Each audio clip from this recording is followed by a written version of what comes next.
Hello dear students, first of all you have to purchase economics written by Shivlal.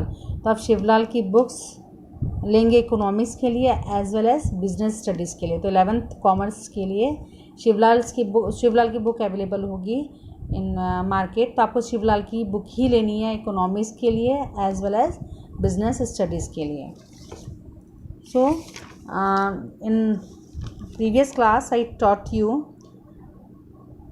a different kind of economics definition, and now I am going to teach you nature, division and significance of economics. So first of all I will cover nature of economics. So under the nature of economics we study whether economics is a science or an art or both. We will study this point in this chapter. First is economics a science? Economics को science क्यों कहते हैं? So first, whether economics is a science or not. Before interpreting this, it is essential to understand the meaning of science. So why we call economics is science? So first of all, we study of what do you mean by science. So science is that branch of knowledge under which the study of mutual relationship between the causes and consequences of a particular fact is done on the sequential basis. So science is the branch of knowledge. In these branch of knowledge we study of causes and consequences. क्या जो भी हम fact की studies कर रहे हैं उसका study करने का क्या कारण है और उस स्टडी के कारण से क्या रिजल्ट्स आएंगे। कॉन्सिक्वेंसेस इज रिजल्ट, जिसे हम हिंदी में परिणाम कहते हैं।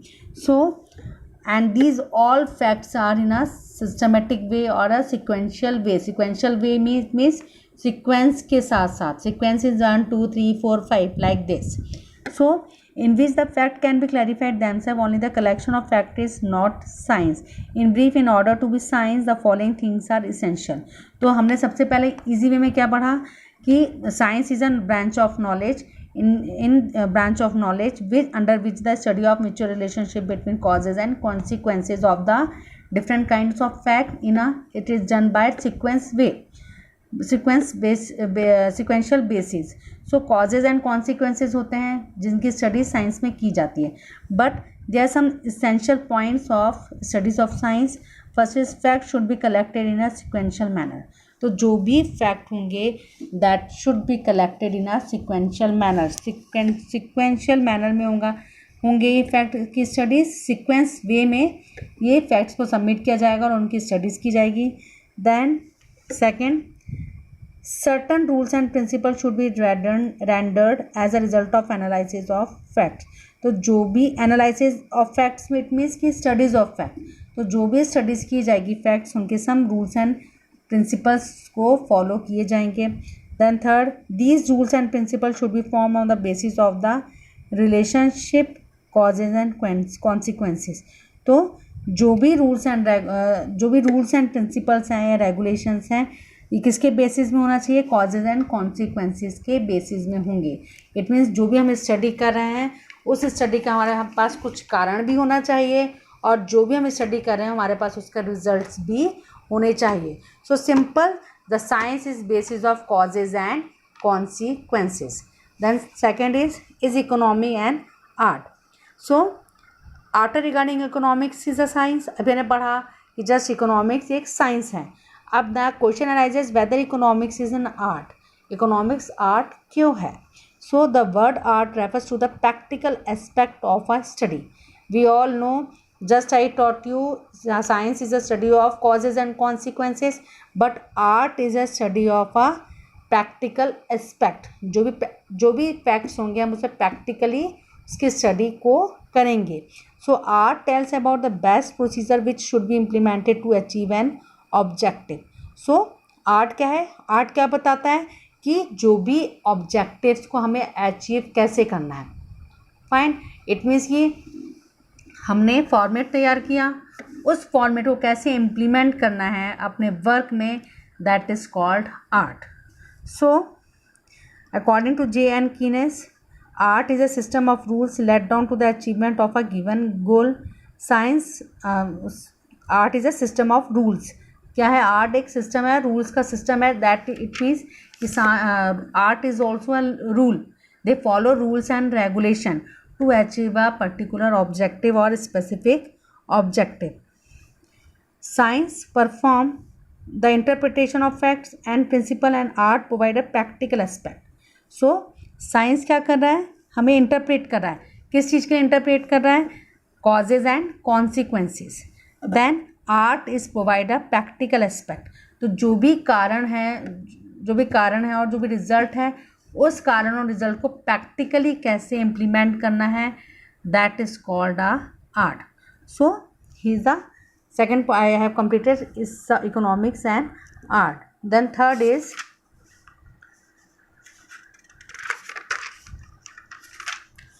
division of economy and their interrelationship. Here there are some division of economics: consumption, production, exchange, distribution and revenue. So these 5 point is very important in economics. So first is of all consumption. So the starting point of all economic activities are wants. Therefore, it is relevant that these wants should be taken first. Under consumption, we include the process of satisfaction of various needs of man through the consumption of goods and services. If we talk about a simple way, consumption means particular जो भी अपनी needs है उसको consume करना, लेना और अपनी needs को सेटिस्फाइड करना. But if you talk about in economics, if we talk about economics, the meaning of consumption in economics, the activity of destroying the utility जो भी हमारे needs हैं उसको destroy करना.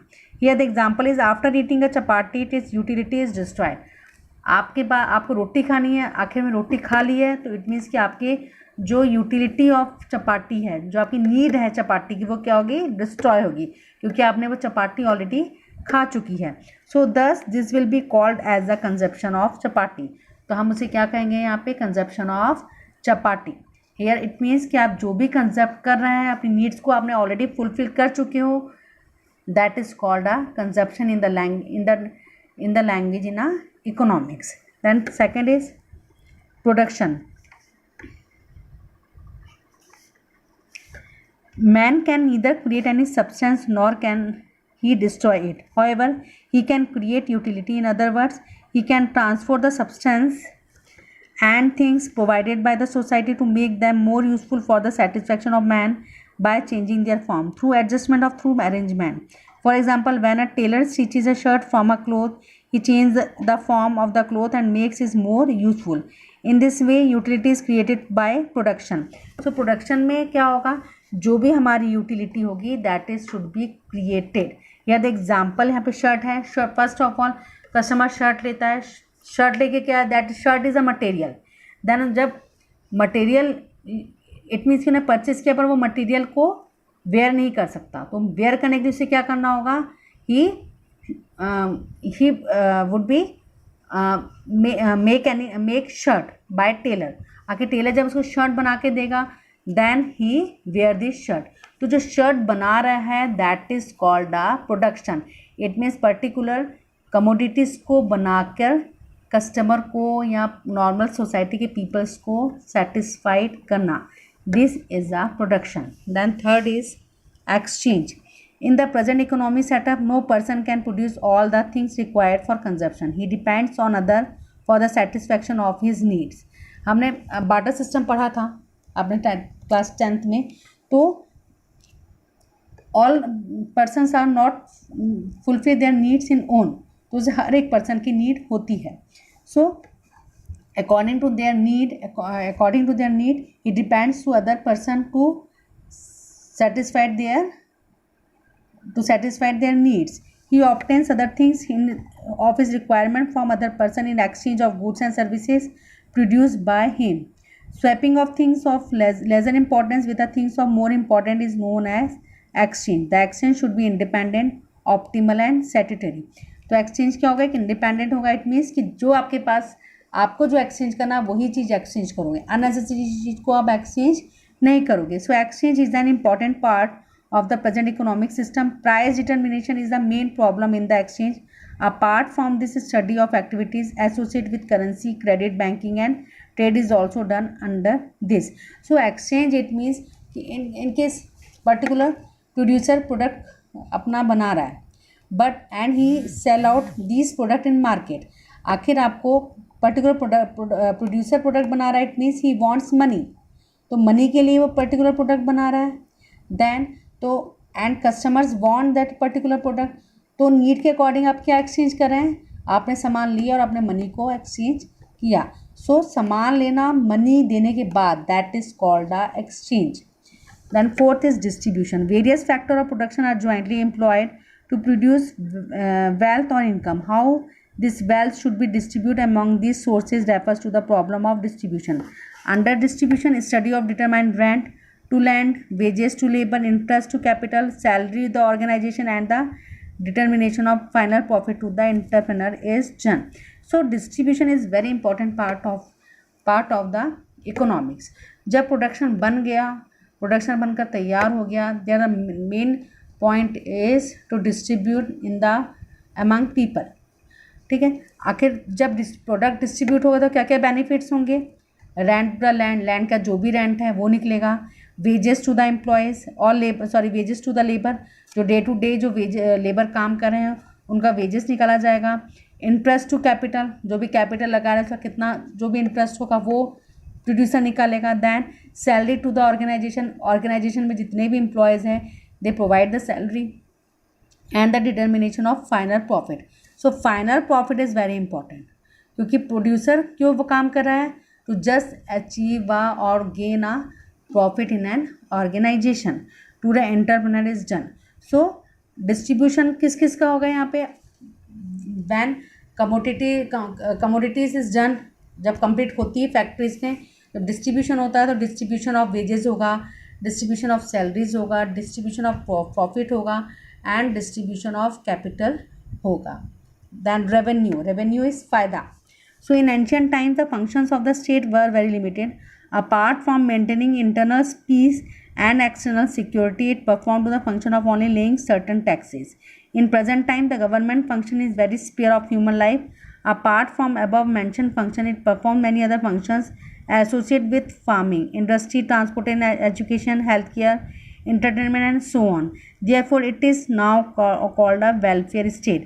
तो जो भी हमारे जो नीड्स फुलफिल हो रही हैं, आखिर if we talk about education, if we talk about manufacturing, if we talk about healthcare, if we talk about entertainment and so on. So as a government perform many functions, its needs of sources also increase significantly. तो जो भी government हमें benefit देगी उस benefit के base से हमें वो टैक्सेस लेगी। सो जो टैक्सेस लेती है that is called a revenue. As a government perform many function, its need to source as also increased significantly. The study of adjustment of income and expenditure of the state is done under revenue. तो revenue के through क्या क्या करेगी, किस चीज़ का adjustment करेगी, income and expenditure, कितना particular state earn कर रहा है और कितने एक्सपेंडिचर मीन्स कितने खर्चे हो रहे हैं। So public loans are also taken if expenditure exceeds the income. तो लोन हम कब लेंगे, जब हमारी सैलरी अच्छी होगी, फाइन। तो हमारे पास जब ज़्यादा पैसा होगा तो definitely we take loans. In present time economic stability and administration of finance is also studied under this division. If we talk about economic stability और हम एडमिनिस्ट्रेशन की बात करें हमारी कंट्री की, तो सब किसकी बेस में है, just in a base of revenue. In this way study of various problems such as public expenditure, public income, public loans, economic stability and administration of revenue is done under the revenue. तो revenue के अंदर हम क्या क्या काम करते हैं, study of various problem such as public expenditure, जो लोगों के खर्चे हैं, पब्लिक इनकम, जो इनकम आ रही है लोगों की, पब्लिक लोन्स, जो लोन्स ले रहे हैं, इकोनॉमिक स्टेबिलिटी, हमारी इकोनॉमी कितनी स्टेबल है, एंड एडमिनिस्ट्रेशन ऑफ रेवेन्यू, हम कैसे अपने रेवेन्यू को हम स्टैंडर्डाइज कर रहे हैं, हम उसे कैसे देख रेख कर रहे हैं उसकी, that is done under a revenue of division of revenue. So here the 5 points are very important.